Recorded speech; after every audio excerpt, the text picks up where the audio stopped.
Monsieur Rogozin, merci d'avoir accepté notre interview. L'Union européenne a mis fin à la coopération avec la Russie sur ExoMars. Comment cela a-t-il affecté l'agence spatiale russe et quel est l'impact sur l'exploration spatiale habitée? Il s'agit d'une mission de coopération. Si la Russie ne s'y joint pas, l'Europe n'ira pas de l'avant avec cette mission, car la contribution de la Russie à la mission est énorme. Il ne s'agit pas seulement de fusées lourdes qui envoient des instruments en orbite et vers Mars, il s'agit aussi des véhicules d'atterrissage. Ces véhicules peuvent aider à réaliser un atterrissage en douceur sur Mars de rovers de recherche. Le module lui-même est une station de recherche. Nous avons attendu si longtemps pour réaliser cette mission. Si elle est retardée, elle n'aura jamais lieu. Ils peuvent changer le module d'atterrissage de la Russie, mais cette décision pourrait prendre beaucoup de temps et d'argent. Sans coopération internationale, la Russie pourra-t-elle mener seule les recherches de l'expédition? Le problème est que lorsque quelqu'un le fait par lui-même, cela coûte beaucoup d'argent. Ce sera une charge énorme pour le budget. Dans la construction d'ExoMars, l'élément principal est le module d'atterrissage. Le rover de recherche sur Mars n'est pas l'élément essentiel. Je pense que nous pouvons réaliser cette mission avec un autre partenaire, comme la Chine ou quelqu'un d'autre. Et la Station spatiale internationale? La NASA a déclaré que la coopération russo-américaine sur l'ISS ne serait pas affectée par les nouvelles sanctions. Qu'en pensez-vous? Les sanctions ont été imposées à la Russie pour faire souffrir notre économie et nos entreprises de haute technologie, pour rendre la vie de notre peuple plus difficile et pour mettre la Russie à genoux.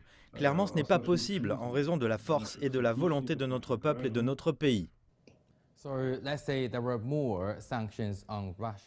Alors disons qu'il y a plus de sanctions contre la Russie et que celle-ci décide de se retirer du programme ISS. Vous avez précédemment averti que l'ISS pourrait s'effondrer en raison des sanctions. Je vous cite, « Si vous cessez de coopérer avec nous, qui sauvera l'ISS de 500 tonnes d'une perte de contrôle, d'un déraillement et d'une chute sur Terre?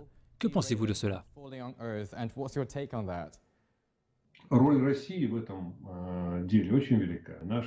rôle de la Russie est vital. Seul le vaisseau spatial russe Soyouz peut transporter les astronautes américains, européens, canadiens, japonais et leurs invités. Soyouz est irremplaçable car l'Amérique n'a pas de vaisseau spatial. La Russie aide la Station spatiale internationale à éviter les déchets spatiaux et à maintenir la correction orbitale. L'ISS est sur une orbite terrestre basse. Elle aide à livrer des carburants à la station. Telles sont les principales contributions de la Russie et de Roscosmos en particulier. Donc travailler sans la Russie est impossible, tout comme travailler sans l'Amérique. S'ils nous sortent de là, l'ISS n'existera plus. L'équipage chinois de Shenzhou 13 doit revenir sur Terre à la mi-avril. Quel est votre commentaire sur leur mission? Que pensez-vous de la promesse chinoise de coopération internationale dans le futur? Nous travaillons bien avec nos amis chinois. Nous avons GLONASS et le système Beidou de la Chine a été construit en orbite il n'y a pas longtemps. Ils sont compatibles, très compatibles. Le deuxième projet est intéressant, il s'agit de la Station internationale de recherche lunaire. Nous avons signé tous les documents nécessaires avec nos amis chinois. En ce qui concerne la station spatiale chinoise, nous pouvons parler de la création de nouveaux modules. Pour être amis dans l'espace, nous devons être amis sur Terre. La Russie et la Chine sont des amis sur Terre. Je pense que la Chine et la Russie peuvent travailler ensemble dans le domaine de la cosmonautique habitée.